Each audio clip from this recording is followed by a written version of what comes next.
changes.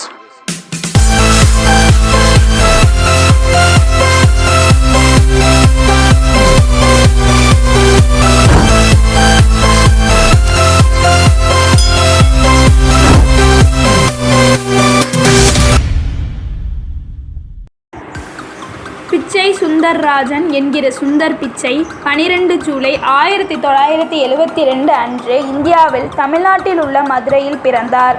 அவரது தந்தை ரகுநாத பிச்சை பிரிட்டிஷ் கூட்டு நிறுவனமான GECயின் மின் பொறியாளராக பணியாற்றினார். அவரது தாயார் குழந்தைகளை பெறுவதற்கு முன்பு சுருக்கெழுத்தாளராக பணியாற்றினார். பிச்சை ஒரு நடுத்தர வர்க்கத்தை சேர்ந்தவர். சிறு வயதிலேயே அவர் சிறந்த மாணவராக விளங்கினார். அவர் பத்ம சேஷாஸ்திரி பால பவனியில் கல்வி பயின்றார். பிறகு அவர் கரக்பூரில் உள்ள இந்தியாவின் தொழில்நுட்ப நிறுவனத்தில் பணிபுரிந்தார். அது இந்தியாவில் உள்ள முக்கியமான நிறுவனங்களில் ஒன்றாகும். அவர் கரக்பூரில் உள்ள IITயில் BTech படித்தார். பின்னர் ஸ்டான்போர்ட் பல்கலைக்கழகத்தில் அறிவியல் மற்றும் இயற்பியலில் பட்டம் பெற்றார். அவர் PhD முடிக்க முடிவெடுத்தார். அதற்காக அவர் ஸ்டான்போர்டில் தனது கல்வி வாழ்க்கையை துவங்கினார். பிறகு ஸ்டான்போர்டில் இருந்து வெளியேறிய பிச்சை சிலிகான் வேலியில் உள்ள செமி கண்டக்டர் தயாரிப்பு நிறுவனத்தில் பொறியாளராகவும் தயாரிப்பு மேலாளராகவும் சேர்ந்தார். அங்கு அவர் நீண்ட காலம் வேலை பார்க்கவில்லை. அவர் 2004இல் கூகுள் நிறுவனத்தில் சேர்ந்தார். ஆரம்பத்தில் ஒரு சிறிய குழுவில் கூகுளின் தேடல் பகுதியில் வேலை பார்த்தார். பிறகு கூகுள் தனது சொந்த உலாவியை பிரவுசர் உருவாக்கும் பொறுப்பை பிச்சைக்கு அளித்தது. அவர் மூத்த ஊழியர்களுடன் தனது யோசனையை குறித்து விவாதித்தார். அப்போதைய தலைமை நிர்வாகியாக எரிக் ஸ்மிட்டன் இதற்கு எதிர்ப்பு தெரிவித்தார். ஒரு உலாவியை பிரவுசர் உருவாக்குவது மிகவும் விலையுயர்ந்த விவகாரம் என அவர் நினைத்தார். இருப்பினும் கூகுளின் உலாவியை உருவாக்குவதில் தீவிரமாக இருந்தார் சுந்தர் பிச்சை. இதற்காக அவர் கூகுள் ஊழியர்களை சமாதானப்படுத்தினார். இறுதியில் 2008ஆம் ஆண்டு கூகுள் குரோம் என்ற இணைய பிரவுசர் வெளியிடப்பட்டது. கூகுள் குரோம் வெற்றியில் சுந்தர் பிச்சைக்கு முக்கிய பங்கு இருந்தது. பயனர்கள் நேரடியாக கூகுளில் தேடுவதற்கு அந்த பிரவுசர் உதவியது. இதனால் கூகுள் குரோம் நல்ல வெற்றியை கண்டது. இன்டர்நெட் எக்ஸ்ப்ளோரர் மற்றும் ஃபயர்பாக்ஸ் போன்ற பிரவுசர் நிறுவனங்களை மிஞ்சி குரோம் தனித்துவமான வெற்றியை பெற்றது. இதைத் தொடர்ந்து சுந்தர் பிச்சை சர்வதேச அளவில் அறியப்பட்டார். அதன் பிறகு குரோம் OS, குரோம் புக்ஸ் மற்றும் குரோம் கேட்ஸ் போன்ற முக்கியமான தயாரிப்புகளுக்கு குரோம் வழிவகுத்தது. 2008ஆம் ஆண்டு சுந்தர் பிச்சை தயாரிப்பு மேம்பாட்டு துணைத் தலைவராக பதவி உயர்வு பெற்றார். இதன் பிறகு கூகுள் குறித்து விளக்க காட்சிகளில் இவர் அடிக்கடி தோன்ற தொடங்கினார். மேலும் கூகுளில் தொடர்ந்து அவர் பதவி உயர்வு பெற்று வந்தார்.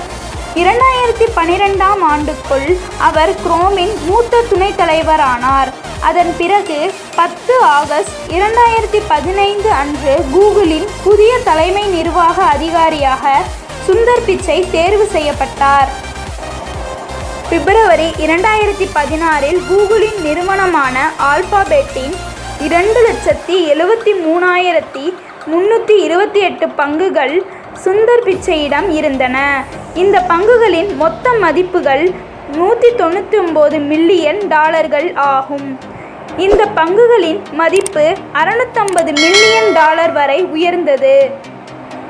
அவர் அஞ்சலி பிச்சை என்னும் பெண்ணை மணந்தார். சுந்தர் பிச்சைக்கு 2 குழந்தைகள் உள்ளனர். சுந்தர் பிச்சையின் சொத்தின் நிகர மதிப்பு $1.2 பில்லியன் ஆகும். அப்போது கூகுளின் தயாரிப்பு மற்றும் நிர்வாக அதிகாரியாக பணியாற்றி வந்த சுந்தர் பிச்சை பின்பு கூகுளின் புதிய நிர்வாக அதிகாரியாக பதவி உயர்வு பெற்றார்.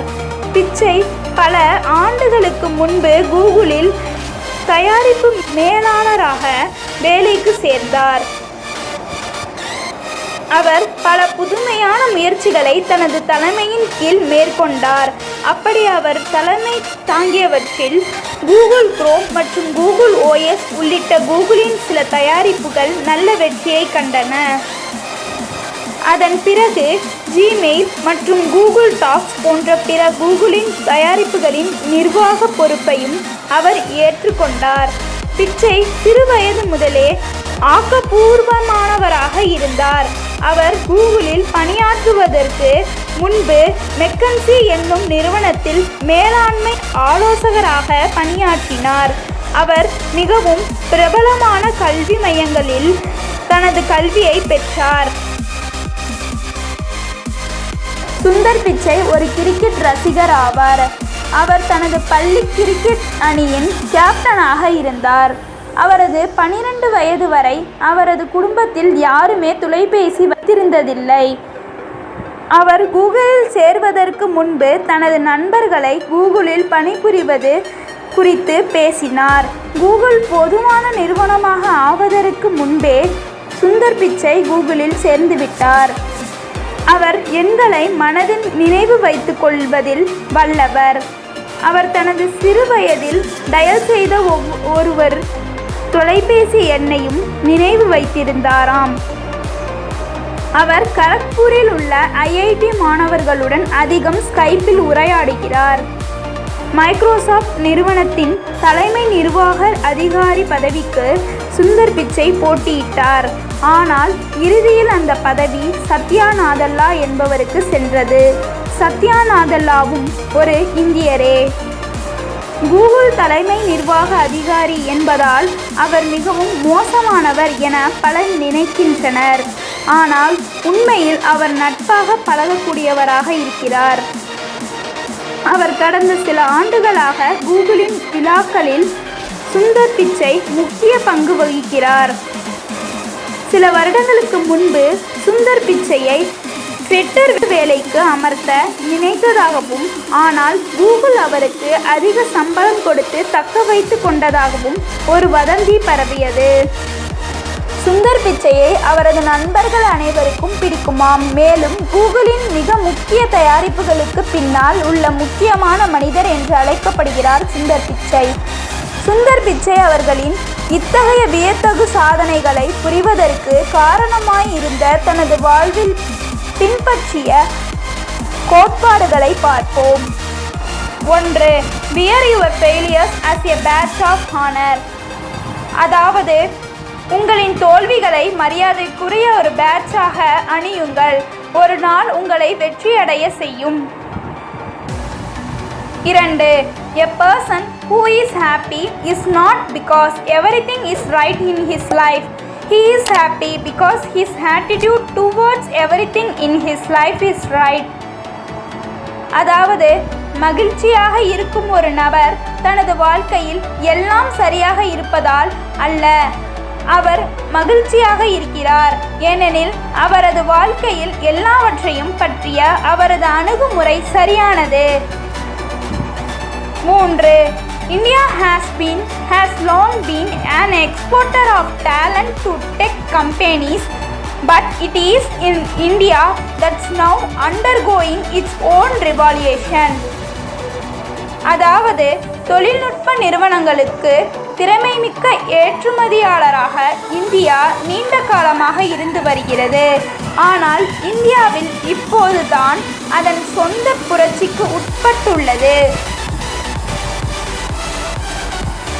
4. Keep pushing your limits. அதாவது உங்களை சுற்றியுள்ள எல்லைகளை தகர்த்தெறிந்து முன்னேறுங்கள். 5. It is important to follow your dreams and heart. Do something that excites you. அதாவது உங்கள் கனவுகளையும் இதயத்தையும் பின்பற்றுவது முக்கியம். உங்களை உற்சாகப்படுத்தும் வகையில் ஏதாவது செய்யுங்கள். 6. As a leader, it is important to not just see your success, but focus on the success of others. அதாவது ஒரு தலைவராக உங்கள் வெற்றியை பார்ப்பது மட்டுமல்லாமல் மற்றவர்களின் வெற்றியில் கவனம் செலுத்துவதும் முக்கியம். 7. Let yourself feel insecure from time. It will help you grow as an individual. அதாவது நேரத்திலிருந்து பாதுகாப்பதற்காக உணரும் தன்மை ஒரு தனிநபராக வளர உங்களுக்கு உதவும். 8. In life, don't react, always respond. அதாவது வாழ்க்கையில் எதிர்வினையாற்ற வேண்டாம், எப்போதும் பதிலளிக்கவும். 9. You might fail a few times, but that's okay. You end up doing something worth while which you learn a great deal from. அதாவது நீங்கள் சில முறை தோல்வியடையக்கூடும், ஆனால் அது சரி. நீங்கள் எதையாவது கற்றுக்கொள்ளும் பயனுள்ள ஒன்றை செய்ய முடிகிறது. 10. Focus on education is a big strength. I want to see young people focus on creativity and take more risk. அதாவது கல்வியில் கவனம் செலுத்துவது ஒரு பெரிய பலம். இளைஞர்கள் படைப்பாற்றலில் கவனம் செலுத்துவதை, அதிக சவால்களையும் எதிர்கொள்வதையும் நான் காண விரும்புகிறேன். 11. We try to work on things which billions of people will use every day. அதாவது ஒவ்வொரு நாளும் பில்லியன் கணக்கான மக்கள் பயன்படுத்தும் விஷயங்களில் நாங்கள் பணியாற்ற முயற்சிக்கிறோம். 12. Good companies do whatever it takes. அதாவது நல்ல நிறுவனங்கள் எதை வேண்டுமானாலும் செய்கின்றன. 13. Most of how life plays out is up to you. அதாவது உங்கள் வாழ்க்கையை எவ்வாறு இயங்குகிறது என்பது உங்களுடைய கையில் தான் இருக்கிறது. 14. If you don't fail sometimes, you are not being ambitious enough. அதாவது நீங்கள் சில நேரங்களில் தோல்வியடையவில்லை என்றால் உங்கள் வாழ்வில் ஒரு லட்சியவாதியாக இருக்கவில்லை. 15. Be impatient. It will create the progress the world needs. அதாவது பொறுமையற்றவராக இருங்கள், இது உலகிற்கு தேவையான முன்னேற்றத்தை உருவாக்கும். வீடியோ உங்களுக்கு பிடித்திருந்தால் லைக் செய்யுங்கள், உங்கள் நண்பர்களுக்கு ஷேர் செய்யுங்கள். மேலும் அடுத்த நல்ல வீடியோவில் சந்திப்போம். நன்றி, வணக்கம்.